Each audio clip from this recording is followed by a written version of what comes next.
اللہ کے فضل و کرم سے یہ شیاطین جتنی مرضی کوشش کر لیں، فضائل صحابہ کانفرنس 10 اگست کو بیگم کوٹ میں ہو کے رہے گی انشاءاللہ، اور آپ سب ساتھی انشاءاللہ وعدہ کرتے ہیں اس میں شرکت کریں گے۔ آپ کو اللہ رب العزت کی ایک سنت مبارکہ، اللہ کی سنت کے حوالے سے ایک عرض کرنا چاہتا ہوں کہ اللہ نے پورے قرآن پاک میں جو اسلوب صحابہ کے دفاع کا اپنایا ہے وہ مفسرین کا اتفاق ہے، بالعموم کسی اور کے دفاع کا نہیں اپنایا۔ ہاں رسول اللہ کے دفاع میں بھی اللہ رب العزت نے بڑی سخت آیات کو نازل کی ہے، لیکن ایک خاص انداز، ایک پیرامیٹر، ایک کلیہ، ایک فلسفہ جو قرآن پاک سے عہد کرنا ہے آپ نے اپنے ذہن میں ہمیشہ کے لیے، ان بچوں نے، مستقبل کے علماء نے یاد رکھنا، وہ یہ ہے وَإِذَا قِيلَ لَهُمْ آمِنُوا كَمَا آمَنَ النَّاسُ قَالُوا أَنُؤْمِنُ كَمَا آمَنَ السُّفَهَاءُ أَلَا إِنَّهُمْ هُمُ السُّفَهَاءُ۔ اللہ رب العزت نے صحابہ کے بارے میں جو جملہ کسی نے کہا وہی اس کے اوپر پلٹا دیا۔ انہوں نے کہا صحابہ تو بے وقوف ہے، الا انہم ہم السفہاء، بلکہ صحابہ بے وقوف نہیں ہے، جو ان کو بے وقوف کہہ رہے ہیں وہ بے وقوف ہے۔ اور اگر یہ ایک مقام پہ ہوتا، ہم مولانا ارشد بیگم کوٹی صاحب کو خوش آمدید کہتے ہیں تو کافی تھا، لیکن یہ ایک مقام کے اوپر نہیں ہے۔ وَإِذَا لَقُوا الَّذِينَ آمَنُوا قَالُوا آمَنَّا وَإِذَا خَلَوْا إِلَىٰ شَيَاطِينِهِمْ قَالُوا إِنَّا مَعَكُمْ إِنَّمَا نَحْنُ مُسْتَهْزِئُونَ اللَّهُ يَسْتَهْزِئُ بِهِمْ۔ دیکھیے ایک جگہ پہ الا انہم ہم السفہاء، انہوں نے صحابہ کو بے وقوف کہا، اللہ نے کہا جنہوں نے کہا وہ بے وقوف ہے۔ یہاں پہ انہوں نے کہا کہ ہم صحابہ کے ساتھ ٹھٹھا کرتے ہیں، اللہ نے کہا اللہ یستہزئ بہم، جو میرے صحابہ کے ساتھ ٹھٹھا کرتا ہے میں رب اس کا مذاق اڑاتا ہوں۔ گویا آج کے بعد آپ نے یہ فلسفہ یاد رکھنا ہے، کوئی اگر کسی صحابی کے بارے میں کہے بڑا برا ہے، معاذ اللہ، تو سب سے بڑا برا ہے۔ کوئی کسی صحابی کے بارے میں کہے وہ بے ایمان ہے تو سب سے بڑا بے ایمان ہے۔ کوئی کسی صحابی کے بارے میں کہے کہ وہ بہت اچھا ہے، نہیں تو بہت اچھا ہے۔ کوئی کسی صحابی کے بارے میں کہے یہ بڑے اعلیٰ ہیں، آپ بہت اعلیٰ ہیں، کیونکہ یہ اللہ رب العزت کی ایک سنت ہے جو قرآن پاک سے ثابت ہے۔ اور پھر صحابہ کے بارے میں یہ جو میرے بیٹے نے حدیث پڑھی ہے، کتنی عظیم حدیث ہے کہ جس آنکھ نے رسول اللہ کو دیکھا اس آنکھ کے اوپر جہنم کی آگ حرام حالت ایمان میں، لیکن جو اگلا ٹکڑا ہے وہ صحیح معنوں میں صحابہ کی عظمت کے اوپر دلالت کرتا ہے۔ وہ کیا ہے؟ تابعین کے بارے میں۔ وہ کیا ہے کہ جنہوں نے صحابہ کو دیکھا، اس سے مراد یہی ہے کہ جنہوں نے ان آنکھوں کو دیکھا جن آنکھوں نے رسول اللہ کا دیدار کیا تھا، ان آنکھوں کے اوپر بھی جہنم کی آگ کو حرام کر دیا گیا۔ یہ بنیادی طور پہ صحابہ کا مقام و مرتبہ ہے، یہ ان کا شرف ہے، فضیلت ہے۔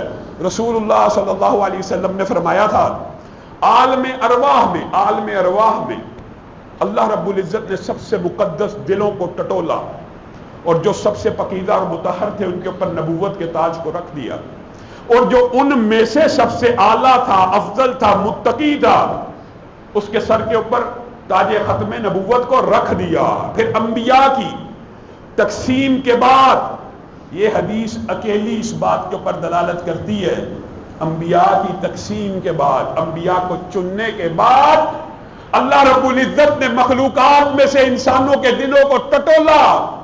قرآن کی آیت بھی اس بات کو ثابت کرتی ہے۔ اس حدیث کی تصدیق میں جو قاری عبد المتین اصغر رحمہ اللہ اپنے آخری جملے میں کہہ رہے تھے، اللہ رب العزت نے ان کے دلوں کو ٹٹولا، امتحان کیا، کس کے لیے؟ تقوی کے لیے۔ تو یہ کون سا تقوی؟ کہاں ٹٹولا؟ عالم ارواح کے اندر انبیاء کے بعد سب سے مقدس دلوں کو ٹٹولا۔ گویا صحابی بھی اللہ رب العزت نے عالم ارواح ہی میں یوم کتابت تقدیر کے دن چن لیے تھے۔ رسول اللہ صلی اللہ علیہ وسلم نے فرمایا ان مقدس ترین ہستیوں میں سے کسی کو میرا صحابی بنا دیا، کسی کو میرا سسرالی بنا دیا، کسی کو میرا ساتھی بنا دیا، کسی کو میرا وزیر بنا دیا۔ جو سب سے مقدس دل تھے کن کے بعد؟ انبیاء کے بعد۔ اور کوئی ایک صحابی آپ کھڑے ہو، خالص اخلاص اور نیت کے ساتھ 1 لاکھ خرچ کریں، 1 کروڑ خرچ کریں، 10 کروڑ خرچ کر لیں، پھر آپ کے پاس سونے ہیرے جواہرات اکٹھے ہو جائیں، آپ خرچ کرنا شروع کریں خالص اللہ کے لیے بغیر ریاکاری کے۔ کتنا خرچ کریں؟ حدیث کے جو الفاظ ہیں وہ سن کے آپ حیران رہ جائیں گے۔ 3 روایات ہیں، مفہوم آپ کے سامنے رکھتا ہوں۔ اتنا خرچ کریں سونے چاندی پیسوں کو، کتنا کہ آپ کے پاس احد پہاڑ جتنا سونا ہو، احد پہاڑ جتنے ہیرے و جواہرات ہو، وہ آپ اللہ کی راہ میں دے دیں خلوص نیت سے۔ اور میرا کوئی ایک صاحب بھی اٹھے، وہ اپنے آدھ ہاتھ کو ایک غلے میں ڈالے، چاہے وہ جو کا ہو، آٹے کا ہو، چاول کا ہو، اور وہ ہاتھ کو اٹھا کے کسی غریب کو دے دے۔ اللہ کی قسم رسول اللہ نے فرمایا یہ آدھ ہاتھ کے جو ہیں تیرے احد پہاڑ کے خرچ کرنے سے زیادہ ہیں۔ یہ اللہ کی تقسیم ہے، یہ اللہ کی تقسیم، یہ تقسیم اللہ کی ہے، اس میں میرا اور آپ کا کیا اختیار ہے؟ اس تقسیم کے اوپر جلنے والے، کڑنے والے، وہ جہلم کا ایک بیٹا ہوا رافضی، ہر وقت، کتنے افسوس کی بات ہے، اس کا تو فلسفہ ہی بہت عجیب ہے۔ آپ میں سے اب یہ چودھری خالد صاحب آئے ہیں، اب میں کہوں چودھری صاحب، کوئی شیخ بیٹھے ہوں گے، جو کوئی شیخ صاحب، ملک صاحب، کوئی بھی ذاتیں ہیں، یہ کس کے لیے ہیں؟ تعارف کے لیے۔ اور یار شیخ بڑے بغیرت ہوتے ہیں اور رانے بڑے برے ہوتے ہیں اور چودھری سارے ہی چول ہوتے ہیں۔ یہ بات اگر میں کہوں لوگ کہیں گے یہ سٹھیا گیا ہے، یہ بے وقوف ہے، یہ عقل سے پیدل ہے، یہ بدتمیز آدمی ہے۔ ایک پورے کنبے اور قبیلے کو جو صرف تعارف کے لیے ہے، اس کو کہہ رہا ہے یہ سارے ہی ایسے ہوتے ہیں۔ وہ بدبخت رافضیوں کا سہولت کار ہر روز یوٹیوب کے اوپر ویڈیو چڑھاتا ہے، کیا بنو امیہ ایسے تھے، بنو امیہ ایسے تھے، بنو امیہ ایسے تھے، بنو امیہ ایسے تھے، سارا دن بکواس کرتا ہے ایک ہی خاندان کے بارے میں جو رسول اللہ کا قریبی ترین خاندان ہے، قریبی ترین خاندان ہے۔ کس طرح؟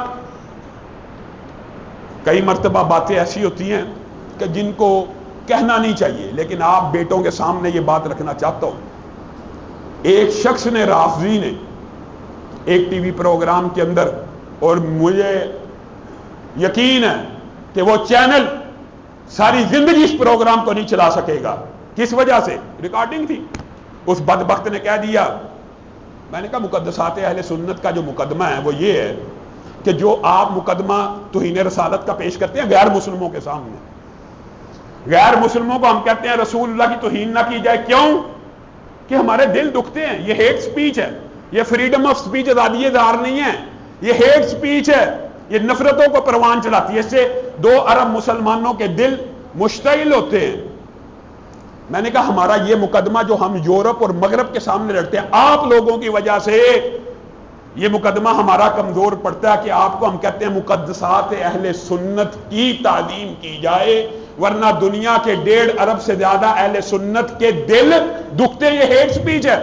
آپ صحابہ کے بارے میں طرح طرح کی زبان درازی کرتے ہیں۔ وہ بندہ، میں اس کا نام نہیں لیتا لیکن اس کو پتہ ہے، وہ کہنے لگا علامہ صاحب ہیٹ سپیچ کی بات ہم آپ کی مانتے ہیں، لیکن اہل سنت اگر ہمیں مقدسات بنوانا چاہتی ہے بنو امیہ کے، تو ہم ایسے مقدسات کو تسلیم نہیں کرتے۔ میں نے کہا پھر تم مغرب سے بھی زیادہ برے ہو، کیونکہ بنو امیہ کا سب سے پہلا خلیفہ کون ہے؟ حضرت عثمان ہے، حضرت عثمان ہے۔ نبی کی 2 بیٹیوں کے، نبی کی 2 بیٹیاں ان کے نکاح میں ہیں، داماد ہیں، ذوالنورین ہیں۔ عثمان بنو امیہ میں نہیں ہے، عثمان خلیفہ راشد نہیں ہے، عثمان عشرہ مبشرہ نہیں ہے۔ جب میں نے اس کو یہ جواب دیا، پروگرام کا پروڈیوسر بھی اور وہ بھی، میں نے کہا اپنی زبان کو بند کرو، اگر تم نے بنو امیہ کے خلاف میرے سامنے گفتگو کی میں تمہیں روکوں گا، ٹوکوں گا، کلام نہیں کرنے دوں گا۔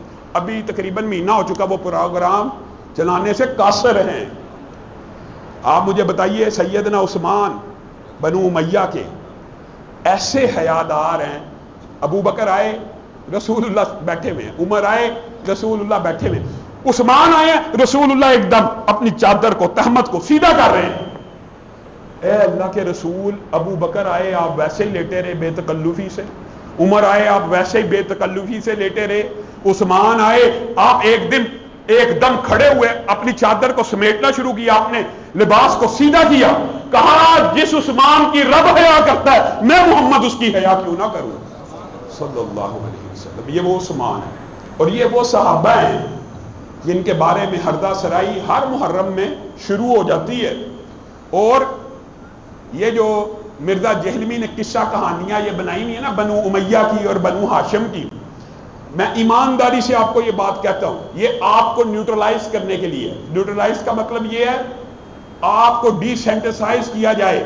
آپ سن کے وہ یہ بات کہنا چاہتا ہے کہ سیدنا امیر معاویہ کا دفاع نہ کرو. اہل سنت کے دماغ میں یہ بات ڈالنا چاہتا ہے کہ سیدنا امیر معاویہ کا دفاع نہیں کرنا چاہیے.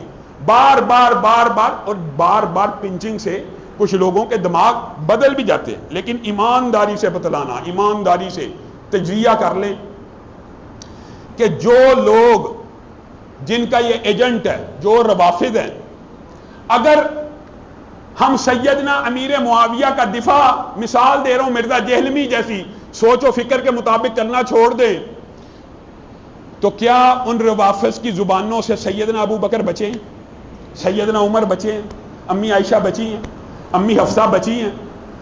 اگر تو معاملہ جو تو اہل سنت میں پیش کر رہا ہے کہ بنو امیہ اور بنو ہاشم کا ہے تو پھر سیدنا ابو بکر کی توہین تو نہیں ہونی چاہیے، سیدنا عمر کی توہین تو نہیں ہونی چاہیے، سیدنا عثمان کی توہین تو نہیں ہونی چاہیے. وجہ یہ جو واقعہ کربلا ہے یہ کس ہجری میں پیش آیا؟ یہ رسول اللہ صلی اللہ علیہ وسلم کے بعد کتنے سال بعد، کتنے عشروں کے بعد پیش آیا، جب ابو بکر دنیا سے جا چکے ہیں، عمر دنیا سے جا چکے ہیں، عثمان دنیا سے جا چکے ہیں. اس واقعے کی بنیاد کے اوپر جو دنیا سے گئے ہوئے 50 سال پہلے دنیا سے رخصت ہو گیا ان کو تان و تشنیع کیوں بنایا جاتا ہے؟ ان کو حضرت ابو بکر کے اوپر وافد ہردہ سرائی کیوں کرتے ہیں؟ حضرت عمر کے اوپر کیوں کرتے ہیں؟ گویا ایک صحابی کا دفاع آپ کے اور میرے ایمان کا حصہ ہونا چاہیے. اس کی بھی وجہ اور اس کا بھی ایک کلیہ ہے، چند کلیہ بس سمجھنے کی ضرورت ہے. آپ سب بچوں نے ایک حدیث پڑھی ہوگی، وہ کیا ہے؟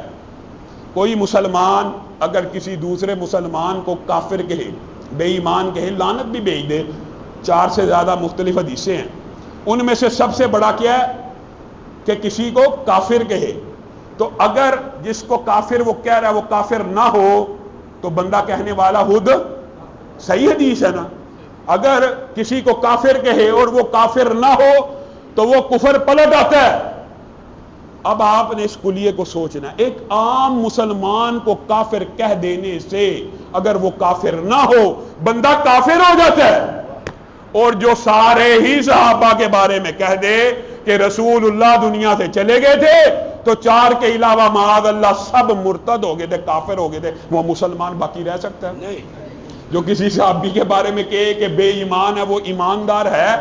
ہمیں کہا جاتا ہے ٹی ویوں کے اوپر، میں جاتا ہوں، آپ بڑا سخت موقف اس حوالے سے رکھتے ہیں، آپ نیوٹرلائز ہو جائے. میں کہتا ہوں، میں ان کو یہ حدیث بتاتا ہوں، عام مسلمان کو کافر کہنے والا کافر ہے. اور جن صحابہ کے بارے میں سند نازل ہوئی ہے، آسمان سے ایک مرتبہ نہیں کئی مرتبہ سند نازل ہوئی ہے، کیا صحابہ معصوم عن الخطا نہیں ہیں لیکن صحابہ مغفور عن الخطا ہیں. یہ عقیدہ اور کلیہ اگر ہمیں سمجھ آ جائے تو ہماری زبانیں کانپنا شروع ہو جائیں کسی صحابہ کے بارے میں بات کرتے ہوئے. معصوم عن الخطا نہیں ہے لیکن مغفور عن الخطا ہیں. کس انداز میں؟ وہ انداز بھی اللہ کا عجیب ہے. سبحان اللہ. میں اور آپ جنت میں چلے جائیں گے، حوریں ملیں گی، غلمان ملیں گے. اللہ رب العزت ہماری ساری مجلس کو جنت الفردوس میں بپا فرمائے. اللہ کے ہاں امید ہے کہ دفاع صحابہ کے پرچم کو اٹھاتے ہوئے میرے یہ تمام رفقا، اللہ مجھے ان تمام رفقا کے ہمراہ جنت الفردوس میں داخل فرمائے. لیکن وہاں پہ نعمتیں ملیں گی، سونے چاندی کے محلات، ایک اینٹ سونے کی ایک چاندی کی، ہر نعمت ملنے کے بعد انسان نعمتوں میں مستغرق ہوگا. اللہ پوچھے گا جنتیوں کس حال میں ہو؟ بڑے اچھے حال میں. اللہ ہر چیز تو مل گئی، ایسا کھانا ملتا ہے، 70 ذائقے ہوتے ہیں، ایسا پانی ملتا ہے، پیاس کی طلب نہیں ہوتی، صرف شوق کے لیے پی رہے ہیں. اس وقت اللہ کہے گا وَرِضْوَانٌ مِّنَ اللَّهِ اکبر. وہ نعمت جو جنتیوں کو آخری نعمتوں میں ملنی ہے اور جو اللہ کہہ رہا ہے یہ بہت بڑی نعمت ہے کہ آج کے بعد میں تم سے راضی ہو گیا. جس طرح تمہارے باپ آدم کو جنت سے نکالا تھا، تم میں سے کسی بیٹے کو جنت سے نہیں نکالوں گا، جو جنت میں جانے کے بعد عام مسلمانوں کو، متقیوں کو، اولیاء کو، شہداء کو، صدیقین کو، جو رضوان جنت کی آخری نعمتوں پہ آسمان کے اوپر ساتوں آسمان کراس کر کے جنت میں جا کے ملنی ہے، وہ رضوان کا اعلان صحابہ کے لیے اس زمین کے اوپر چلتے پھرتے اللہ نے اعلان کر دی ہے۔ بتائیے اس سے بڑی کیا نعمت ہو سکتی ہے؟ اس سے زیادہ صحابہ کی کیا عظمت ہو سکتی ہے؟ اور یہ ایسے بدبخت ہیں، ایسی گفتگو کرتا ہے، بات لمبی ہو جائے گی، مختصر کرتا ہوں۔ یہ جی فضائل اہل بیت نہیں بیان کرتے، یہ جی حضرت علی کی فضیلت نہیں بیان کرتے، حضرت حسن کی، حسین کی۔ اللہ کے فضل و کرم سے میں نے پورے 1 سال سیرت سیدنا علی کے بارے میں خطبات پڑھائے، اور اللہ کے فضل سے جمعیت اہل حدیث پاکستان نے اس محرم کے اندر سیدنا حسن و حسین کے بارے میں خطبات کا باضابطہ اعلان کیا۔ یہ مغالطہ ہے آپ کو جھوٹ بولنے کے لیے، جس طرح کی سیدنا علی کی یا حسن و حسین کی شان اہل سنت بیان کر سکتے ہیں، رافضی بیان نہیں کر سکتے، کیونکہ ان کا سلسلہ مستند ہی نہیں ہوتا، اور ان کے اندر جو قصے کہانی ہے سیدنا علی۔ صرف 1-2 باتیں کر کے اپنی بات کو ختم کروں گا، ہم نے آگے پروگرام میں جانا ہے اور کچھ ایک میٹنگ بھی کرنی ہے، اور آپ سب بھائیوں سے ایک وعدہ بھی لینا ہے۔ سیدنا علی وہ ہیں کہ جن کے بارے میں مورخین لکھتے ہیں کہ علی کے ساتھ رسول اللہ کو اتنی محبت تھی کہ رسول اللہ سے جب علیحدہ ہو جاتے تھے تو اس طرح تڑپتے تھے جس طرح اونٹنی کا بچہ تڑپتا ہے۔ اور یہ صحرائی لوگ جانتے ہیں اونٹنی کا بچہ واحد ایسا جانور ہے جو اگر اس کی ماں سے الگ کر دیا جائے تو عجیب انداز میں وہ تڑپتا ہے۔ سیدنا علی کی حالت رسول اللہ سے علیحدہ ہو کے ایسے ہو جاتی تھی، اور رسول اللہ کا سیدنا علی سے پیار یہ تھا، رسول اللہ نے ایک دن کہا آنے والے کو آنے دو اور اس کو جنت کی بشارت دو۔ آنے والے آئے، حضرت ابو بکر تھے، اور ان کو جنت کی بشارت مل گئی۔ پھر کہا اب جو آئے اس کو بھی جنت کی بشارت دو۔ اب کون آئے؟ حضرت عمر آئے۔ اب کہا اے اللہ میں اب بھی جنت کی بشارت دینا چاہتا ہوں، اور ساتھ تیری بارگاہ میں دعا کرتا ہوں اب تو علی کو بھیج، اب تو علی کو بھیج۔ یہ رسول اللہ صلی اللہ علیہ وسلم کا سیدنا علی سے پیار ہے، اور سیدنا علی رسول اللہ کے ساتھ ان کا جو تعلق ہے کہ یہ لمبی داستان ہے، لیکن ان کو ایک اعزاز سیدنا علی کو بھی حاصل ہوا جو ان کے بیٹوں کو حاصل ہوا، نواسوں کو، جو رسول اللہ کے نواسوں کو اعزاز حاصل ہوا ہے نا کہ وہ رسول اللہ کے کندھوں کے اوپر سواری کیا کرتے تھے۔ سیدنا علی کو بھی یہ اعزاز بڑی عمر میں حاصل ہوا۔ کب؟ فتح مکہ کے موقع کے اوپر رسول اللہ صلی اللہ علیہ وسلم نے علی کو کہا مجھے اٹھائیے، میں ان بتوں کو توڑ دیتا ہوں۔ سیدنا علی کہتے ہیں اس دن عجیب رسول اللہ کی ہیبت تھی، اور اس دن رسالت کا ایک عجیب منظر تھا۔ رسول اللہ نے میرے اوپر قدم رکھا تو مجھے لگا کسی پہاڑ کے نیچے آ گئے، کھڑا نہ ہوا گیا۔ تو رسول اللہ میری کفیت کو دیکھ کر، اور یہاں پہ واقعہ شان علی کا ہے لیکن یہاں سے بھی شان صدیق اکبر نکلتی ہے۔ یہی وہ رسول ہیں تو جو غار سور کے اوپر اپنے کندھوں پہ سوار کر کر کے رسول اللہ کو سفر کروا رہے ہیں۔ کہتے ہیں باللہ رسول اللہ نے دیکھا کہ مجھ سے نہیں کھڑا ہوا جا رہا تو مسکرانا شروع ہو گئے۔ بار نبوت تھا یا بار رسالت تھا، اس دن میں کھڑا نہ ہو سکا، تو رسول اللہ نے کہا علی آپ میرے کندھے پہ سوار ہو جائیے، اور آپ کو میں کھڑا ہوتا ہوں، آپ ان بتوں کو توڑ دیجئے۔ حضرت علی کہتے ہیں اللہ کی قسم رسول اللہ آسانی سے کھڑے ہوئے، اور ارادہ تو یہ تھا کہ ان بتوں کو توڑا جائے، لیکن جب رسول اللہ کھڑے ہوئے تو مجھے ایسا محسوس ہوا میں اتنا بلند ہو گیا ہوں کہ آسمان سے کوئی تارا بھی توڑنا چاہوں تو توڑ سکتا ہوں۔ یہ رسول اللہ کی اہل بیت کے ساتھ، حضرت علی کے ساتھ یہ تعلق ہے، یہ پیار ہے، اور یہ آپ کو مغالطہ اور وسوسہ ڈالا ہوا ہے کہ سیدنا علی کی شان یہ اہل سنت، خاص طور پہ اہل حدیث کے بارے میں یہ خبیث پراپوگنڈا کرتا رہتا ہے کہ یہ سیدنا علی کا مقام و مرتبہ، اہل بیت کا مقام و مرتبہ بیان نہیں کرتے۔ یہ جھوٹے پراپوگنڈے ہیں، ان کو اتار کے پھینک دینا چاہیے۔ سیدنا امیر معاویہ بھی معین جنتی ہیں، اور ان کے بارے میں بھی جنت کی متعدد احادیث ہیں۔ آخر میں آپ سب ساتھیوں سے ایک وعدہ لینا، 10 اگست کو، 22 محرم کو بروز جمعرات آپ کے بالکل قریب بیگم کوٹ چوک میں فضائل صحابہ کانفرنس ہو رہی ہے، جس کے بانی کون ہے؟ علامہ احسان اللہ ظہیر شہید رحمہ اللہ اور یہ بوڑھا نوجوان مولانا ارشد بیگم کوٹی، یہ ابھی زندہ ہیں، اس کانفرنس کے حقیقی بانیان میں سے۔ بلکہ اگر میں کہوں کہ علامہ احسان اللہ ظہیر شہید نے انہی کے مشورے کے اوپر اس کانفرنس کا انعقاد کیا، تو یہ بات بھی مبالغہ میری نہیں ہے، سچ ہے۔ یہ دو بزرگ اس کانفرنس کے بانی ہیں، اور یہ بات بھی کلیئر کر لیجئے، علامہ شہید جب تک زندہ رہے، جھوٹ بولنے والے، پروپوگنڈا کرنے والے جتنا مرضی جی چاہے منہ کھول کھول کے، منہ بھر بھر کے جھوٹ بولتے رہے، اللہ کی قسم جب تک زندہ رہے ہیں ان کی جماعت جمعیت اہل حدیث پاکستان تھی۔ یہ کوئی جھوٹ اور مبالغہ نہیں ہے، آپ کو بس وسا ڈالا جائے گا ان کی جماعت مرکزی تھی، یہ تھی، اللہ کی قسم یہ جھوٹ ہے، ان کی جماعت صرف جمعیت اہل حدیث پاکستان تھی، اور اسی جمعیت کے زیر انتظام 40-43 سال سے یہ کانفرنس منعقد ہو رہی ہے۔ ہاں بیچ میں مرکزی کے ساتھ دیگر جماعتوں کا آپس میں اتحاد ہوا، مشترکہ کانفرنسیں ہوئی، اس کے اوپر کوئی اعتراض کی بات نہیں، لیکن بانی وہی ہیں۔ ہم نے اس چپکلش سے بچنے کے لیے کہ ان کو سپیس دی جائے، وہ اپنی کانفرنس کر لیں، ہم اپنی کر لیں، ہم نے ایک دن پہلے اجازت لے لی، این او سی جاری ہو گیا، S H O, D S P, S P, S S P, 10 اداروں کی رپورٹوں کے ساتھ 20 دن کے پروسیس کے ساتھ این او سی جاری ہو گیا۔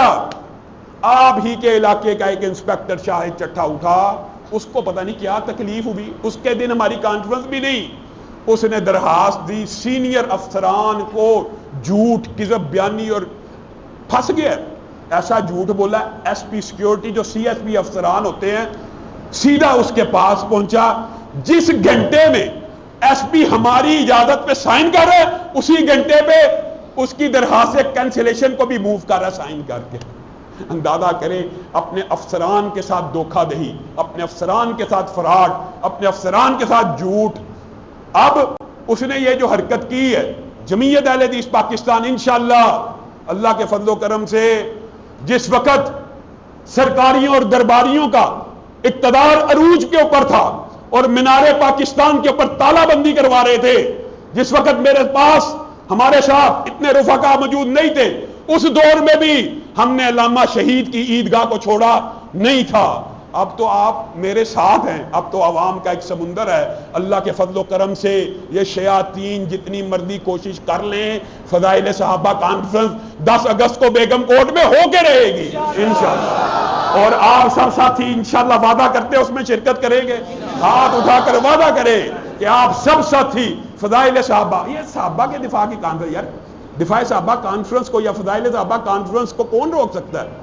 ایک شیطان دل کا بندہ ہی روک سکتا ہے، شیطان کے دل کے اندر ہی، جس طرح حضرت عمر کو دیکھ کر شیطان رستہ بدل دیتا ہے، فضائل صحابہ کا نام سن کے شیاطین کانپنا شروع ہو جاتے ہیں، رکاوٹیں ڈال رہے ہیں، اوچھے ہتھ کنڈے استعمال کر رہے ہیں۔ اب ہم نے صرف یہ کانفرنس نہیں کرنی، بلکہ ہمارا انتظامیہ سے، ڈی آئی جی سے، سی ٹی او صاحب سے، آئی جی سے یہ مطالبہ ہے کہ انسپیکٹر شاہد چٹھا کو صرف معطل نہ کیا جائے، ہمیں ترخایا نہ جائے، ہمیں یہ بات نہ کہی جائے انکوائریاں لگ گئی ہیں، ہم اس کی معطلی کی بات نہیں کرتے۔ فضائل صحابہ کانفرنس کے اندر چوک بیگم کوٹ کے اندر اس وقت تک احتجاج جاری رہے گا جب تک انسپیکٹر شاہد چٹھا کو نوکری سے نکال نہیں دیا جاتا۔ آپ اس احتجاج میں ہمارے ساتھ ہیں؟ ایک